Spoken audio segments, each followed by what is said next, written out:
I never imagined that a Christmas meal would have such a profound impact on my life, but here I am. 28-year-old Anita is still processing what transpired that night. The beginning of it was rather normal. Like I often did at family get-togethers, I brought a bottle of wine and baked apple pie to my parents' house. When I arrived, the house was already crowded with family. The fact that my younger sister, Linda, actually showed up was the biggest surprise. She normally avoids these family gatherings, always griping about how many elderly folks discuss their ailments. Everything appeared to be as usual when we eventually sat down to dine. Uncle Bob was already on his second glass of wine, Mom shared her renowned cranberry sauce, and Dad sliced the turkey. With Christmas lights sparkling in the windows and the scent of pine needles and cinnamon filling the air, the dining room felt warm and inviting. Then, with a strange smile I had never seen before, Mom turned to Linda after clearing her throat. "Linda, sweetie, why don't you tell everyone about that business you want to open?" she asked. I was in the middle of taking a bite of turkey when Linda started talking. Her voice was full of excitement I'd never heard from her before. "Oh my God, yes. So I've got this amazing plan. I'm going to buy clothes from China, super cheap, really good quality stuff, and sell them here for a nice profit." I nearly dropped my fork. Linda starting a business? My sister, who hadn't worked a single day since graduating college 2 years ago, who spent most of her time finding herself and posting selfies on Instagram. But before I could even process this information, the whole family erupted in cheers and congratulations. Uncle Bob raised his glass to our future successful businesswoman. Aunt Martha was going on about how she always knew Linda had it in her, and my cousins were already asking for family discounts. Then I saw Mom and Dad exchange that look. You know, that particular parent look that means they're up to something. I'd seen it many times growing up, usually right before they announced something that would somehow benefit Linda at my expense. "Anita," Mom said, her voice sickeningly sweet, "you'll help your sister start her business, won't you? You have those savings for your apartment." I literally choked on my mashed potatoes. What? Why can't she get a business loan? I fluttered, reaching for my water glass. There are banks that specifically help new entrepreneurs. She just needs to show them her business plan. Suddenly, the whole family started talking at once. Uncle Bob was saying something about family duty. Aunt Martha was reminiscing about how her sister had once helped her with a much smaller amount, I'm sure. My cousins were nodding along like bobbleheads. "Think about it, honey," Mom chimed in, her voice rising above the others. "When Linda's business takes off, she'll pay you back with interest. You'll be able to buy the most luxurious apartment in the city." They kept at it for 15 solid minutes. Every time I tried to argue, someone else would jump in with another guilt trip or emotional manipulation. Finally, exhausted and overwhelmed, I gave in. "Fine," I said quietly, staring down at my now cold dinner. "I'll help Linda with the money." The cheers that erupted around the table made me feel sick to my stomach. I watched Linda accepting congratulations with that smug smile of hers. I couldn't shake the feeling that I had just made a terrible mistake.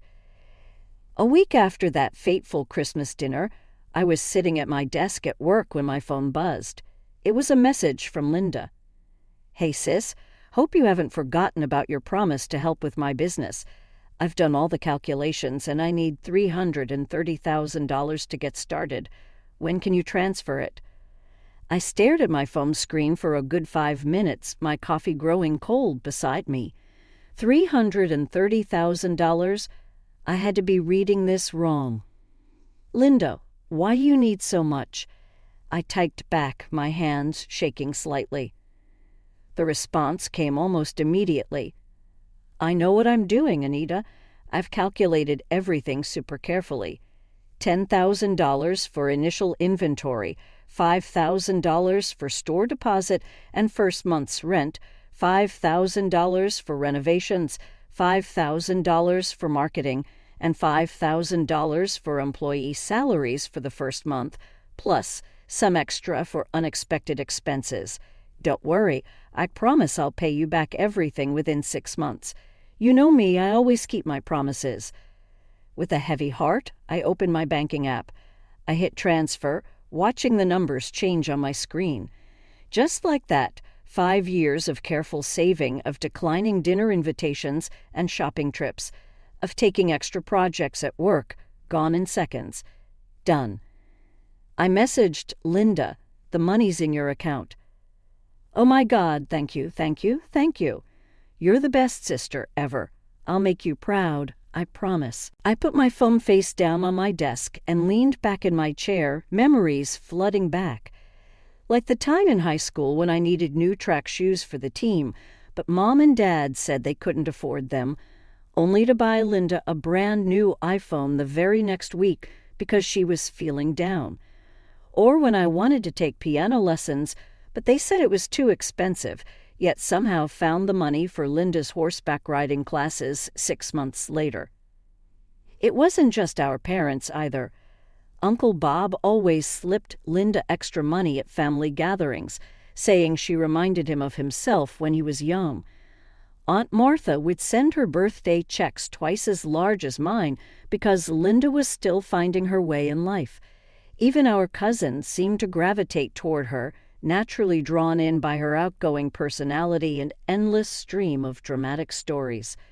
No matter what Linda did, lie about breaking Mom's favorite vase, borrow money from Dad's wallet, skip school to go to parties, there was always someone ready to make excuses for her. "She's just spirited," they'd say, or "she's still young, she'll grow out of it." Or my personal favorite, "at least she's honest about what she wants." For example, Jenny Martinez had been my best friend. She had this beautiful leather jacket her grandmother had given her for her birthday. Linda had been jealous because Jenny's jacket was cooler than hers. I still remember exactly how everything went down. One day during lunch break, I saw Linda sneaking around near Jenny's locker. I didn't think much of it at the time, but I should have. The next morning, Jenny came to school crying. Her jacket was ruined, covered in permanent marker and what looked like nail polish. I knew immediately who had done it. I'd seen the same nail polish color on Linda's dresser the night before. But before Jenny could even report what happened, Linda burst into tears in the middle of the hallway, wailing about how Jenny was going to blame her for ruining the jacket and how Jenny had been mean to her all year. It was all lies, but Linda had always been good at crying on command. Aunt Martha got involved first. She marched into the school, demanding to speak with the principal. "My niece would never do such a thing," she insisted. "This other girl is clearly trying to frame her." Then Uncle Bob joined in. Then our cousins. And finally, our parents. They all rallied around Linda like she was some kind of victim. I sat through countless family discussions where they talked about how that Martinez girl was obviously jealous of Linda, how she was probably upset that I was spending time with my sister instead of her. I tried to speak up once to tell them I'd seen Linda near Jenny's locker, but Mom shut me down immediately. "Anita, how could you even think your sister would do something like that? Family stands together." The whole thing spiraled out of control. Our relatives kept showing up at school, complaining to teachers, confronting Jenny's parents. They made such a fuss that eventually Jenny's mom transferred her to another school. I lost my best friend, and Linda got away with it completely. She even had the nerve to smile at me when we heard Jenny was leaving. "See," she'd whispered to me in the hallway, "that's what happens to people who aren't nice to me." I never told anyone what Linda said to me that day. What was the point? Nobody would have believed me anyway.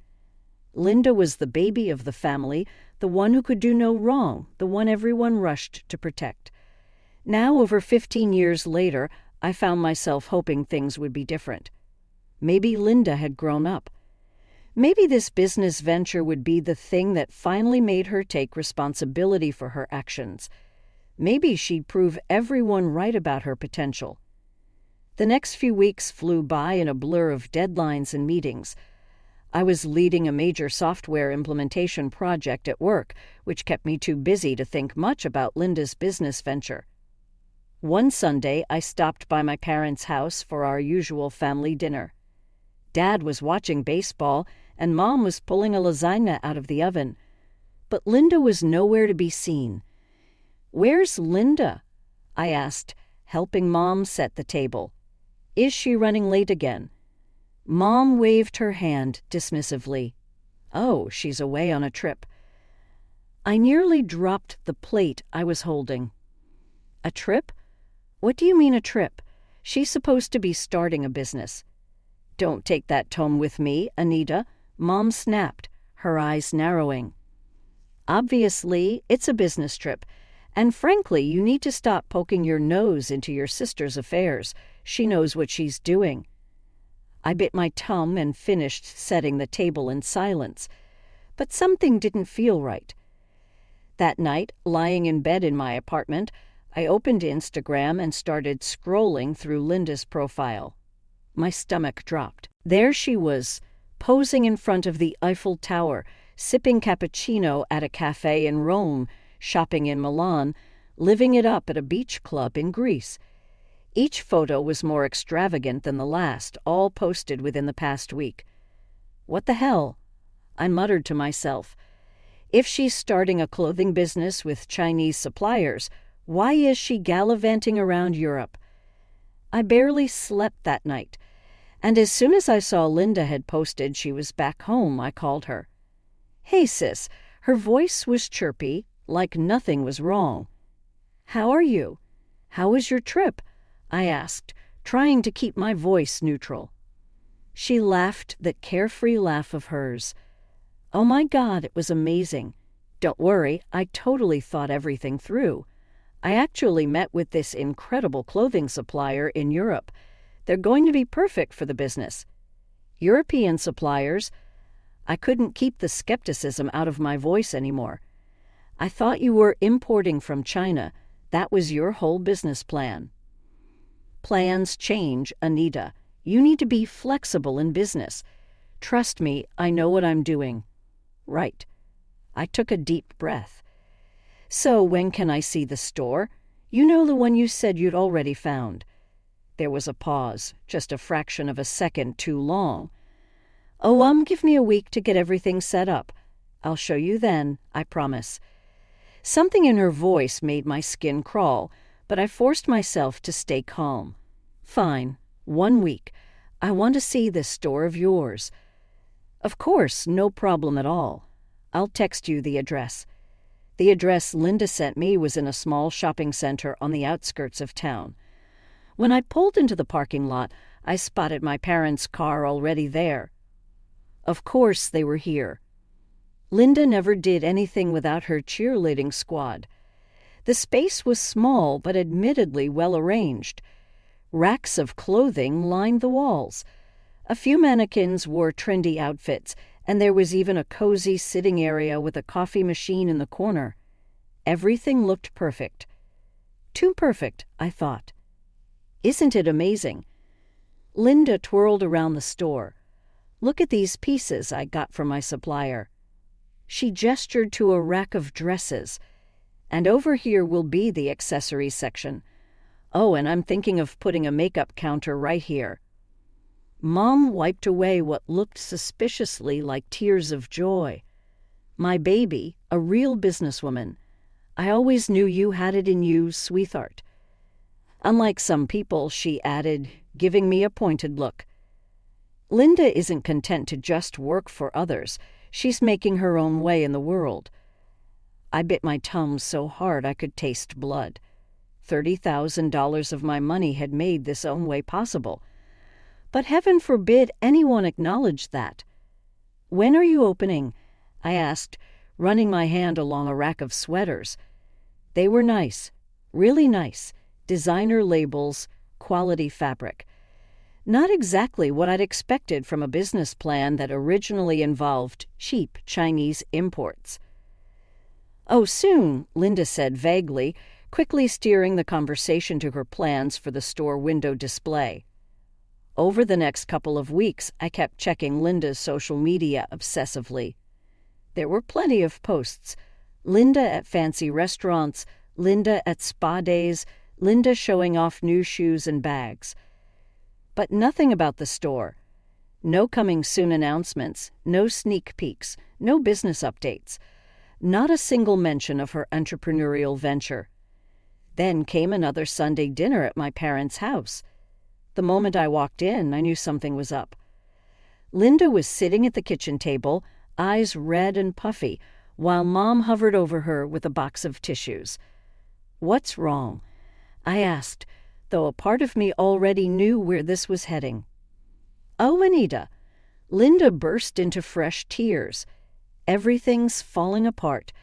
The supplier increased their prices, and the store needs renovations before we can open, and there are all these permits I didn't know about. I need another $20,000, or the whole business will fail before it even starts." I actually laughed. I couldn't help it. "You're kidding, right? Another $20,000. "Anita," Mom gasped, "how can you be so cruel? Your sister is in crisis." "Crisis? She hasn't even opened the store yet." "How about showing me some business records, receipts, anything?" "I can't believe you don't trust your own sister," Dad joined in, his voice heavy with disappointment. "After everything we've done for you." I looked around the kitchen at my crying sister, my tearful mother, my disapproving father. This was a scene I'd witnessed 1,000 times growing up, and I knew exactly how it would end. With shaking hands, I pulled out my phone and opened my banking app. Another $20,000 gone in seconds. More than half my savings now transferred to Linda's account. "Thank you, thank you, thank you." Linda's tears miraculously dried up as she hugged me. "You're the best sister ever. I promise you won't regret this." 2 weeks after I handed over the second installment of money, I was mindlessly scrolling through Instagram during my lunch break when I saw it. My hand froze mid-bite of my sandwich. There was Linda, posing in what looked like a doctor's office, her face showing obvious signs of recent plastic surgery. The caption beneath the photo read, "The best investment is an investment in your appearance. Mommy transformation. Self-love." My sandwich hit the desk. $50,000. $50,000 of my money, and there was my sister, fresh from what looked like a nose job and God knows what else, bragging about investments on social media. I scrolled frantically through her other recent posts. Designer shopping bags in Dubai, sunset yoga in Bali, cocktails in Singapore. My hands were shaking so badly I could barely hold my phone. I needed proof, real solid proof, that she had scammed me. Without it, I knew exactly how this would play out. Linda would cry, my parents would defend her, and I'd be painted as the jealous, unsupportive sister again. It took me 3 hours of research to find David Chen, a private investigator who specialized in financial fraud cases. His fee wasn't cheap, but I was way past caring about money at this point. I needed to know exactly what my sister did with $50,000 she claimed was for starting a business. I told him during our first meeting. Every transaction, every trip, every purchase, everything. Those were the longest 3 weeks of my life. I could barely sleep, barely eat. Every time my phone buzzed with a new social media notification from Linda, my stomach churned.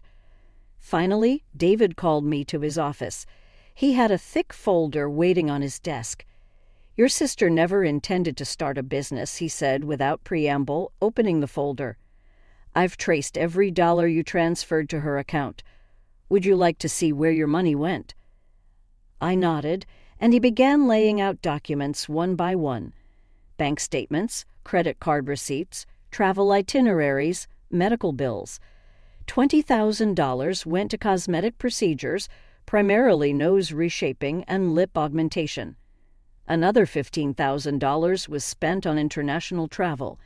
I documented trips to 7 countries in the past 2 months. The remaining money went to shopping sprees, luxury hotels, and restaurant bills.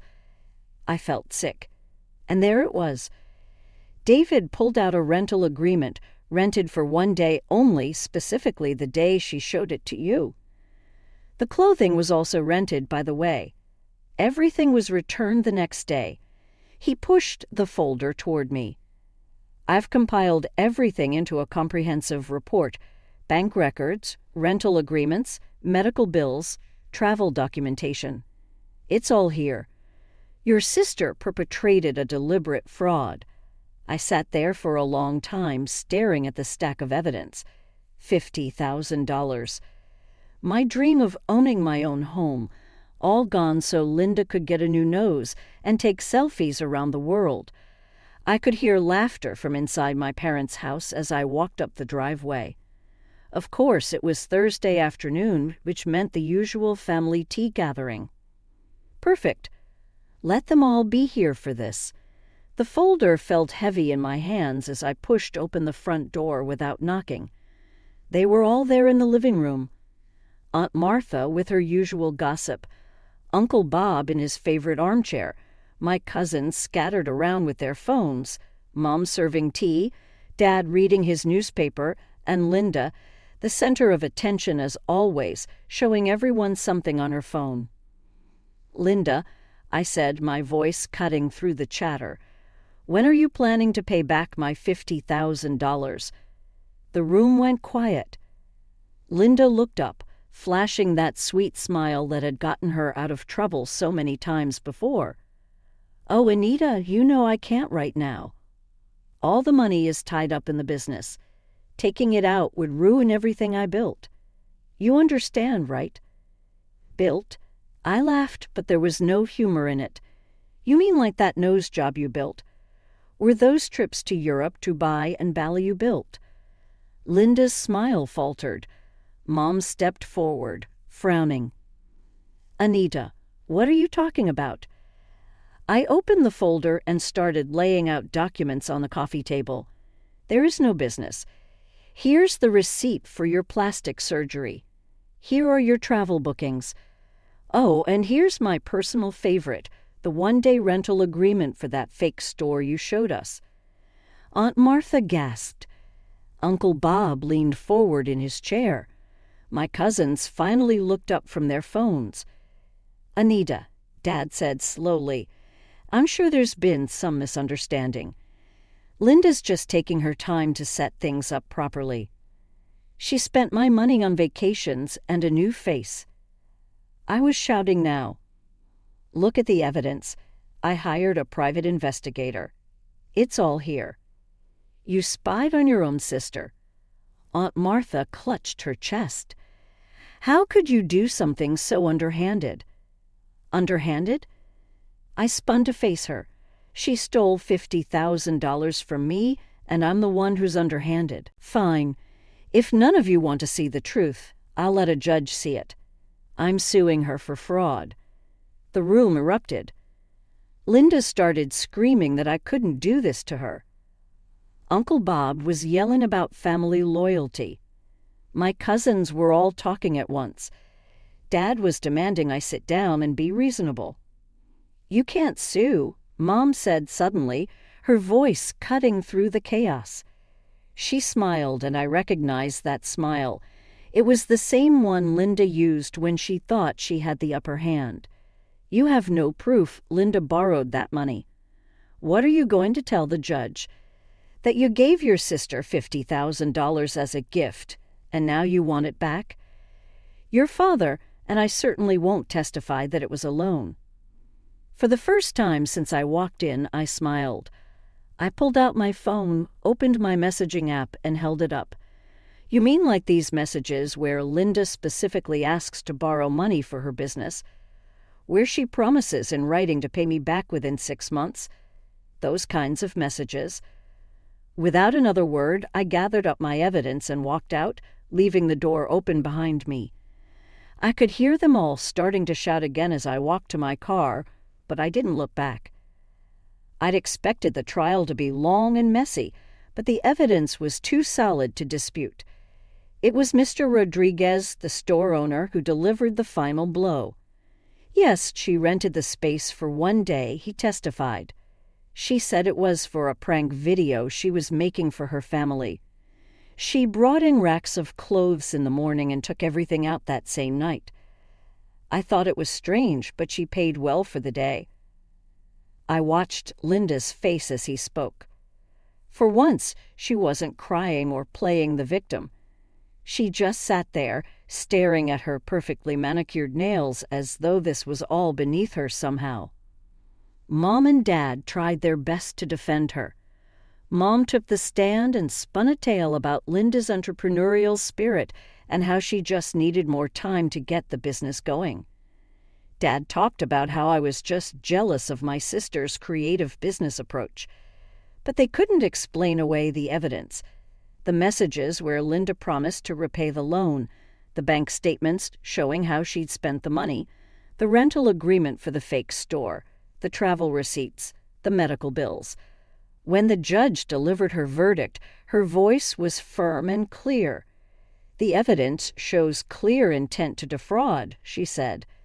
The defendant, Linda Mitchell, is ordered to repay the full amount of $50,000, plus an additional $20,000 in punitive damages for emotional distress and the costs incurred in investigating this fraud. Linda finally burst into tears then, but for once they didn't work. I later heard through a former cousin, amazing how quickly former becomes necessary with family, that my parents had to take out a loan to help Linda pay me back. The money arrived in my account exactly as ordered. The next day, I signed the papers for my new apartment. It wasn't the one I'd originally been saving for. That dream had to be scaled back after spending money on lawyers and investigators, but it was mine. Every square foot of it was mine. My parents still call sometimes, leaving voicemails about how I've destroyed the family and broken your sister's heart. Aunt Martha apparently tells anyone who'll listen about how I turned on my own blood. Uncle Bob has written me out of his will. My cousins have blocked me on social media.